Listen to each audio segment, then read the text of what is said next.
கழுதைக்காக இயேசு கவலைப்படுறாரா பாருங்க. வசனத்தை வாசிப்போம். லூக்கா 13:15. இயேசு கேட்கிறாரு, ஒரு ஓய்வு நாள், நல்லா கவனிங்க, ஒரு ஓய்வு நாள். அந்த ஓய்வு நாளில் இருக்கும்போது ஒரு அம்மா பல ஆண்டுகளாக அதில் கூனியா இருப்பாங்க. இன்னைக்கு பாடும்போது அந்த பாட்டு பாடுங்களேன், என்ன பாட்டு ஞாபகப்படுத்தி பாடுங்களேன். குனிந்து தூக்கி நீரே அப்படி சொல்லும்போது இது எப்போ வந்துச்சு? நான் இந்த கூனியை குறித்து தான் இன்றைக்கு செய்தி சொல்ல போகிறேன். கர்த்தர் என்ன பண்றாரு, நமக்காக குனிஞ்சு, அந்த வசனத்தை நீங்க வாசித்து வீட்டில் போய் வாசிங்க. அதுதான் லூக்கா 15. அந்த அம்மா என்ன பண்ணிருக்காங்க, கூனியோடு வராங்க. நம்ம நிமிர்ந்து இருக்கிறோம், சபைக்கு வரதுக்கு லேட் பண்றோம், சபைக்கு வரதில்லை. ஆனால் அந்த மாதிரி பாருங்க, கூனி இருந்து கூட தேவ ஆலயத்துக்கு தேவனை தொழுது கொள்ள வராங்க. அப்போ அந்த யூதர்கள் சொல்றார்கள், ஓய்வு நாளில் சுகப்படுத்துவது நல்லதல்ல, பண்ணக்கூடாது அப்படின்னு சொல்லும்போது இயேசு அவங்களுக்கு சொல்றாரு, உங்களுக்கு ஒரு எருதையாவது ஒரு கழுதையாவது இருந்தா அதுக்கு நீங்க அந்த தொழுவத்திலிருந்து அழுத்துக்கிட்டு போயிட்டு சாப்பாடு கொடுக்க மாட்டீங்களா? அப்ப நான் கேட்கிறேங்க, இயேசு கிறிஸ்து வந்து கழுதைக்காக கவலைப்படுகிறாரா, எருதுக்காக கவலைப்படுகிறாரா? நோ.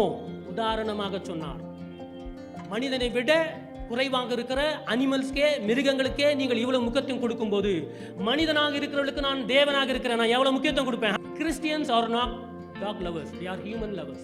நாம் யாரா இருக்கணும்? மனிதனை நேசிக்கிறவர்களாக இருக்கணும். மிருகத்தை நேசிக்க வேண்டாம்னு சொல்லல, அது ரெண்டாவது, செகண்ட் பிரியாரிட்டி. ஃபர்ஸ்ட் பிரியாரிட்டி மனிதன் தான்.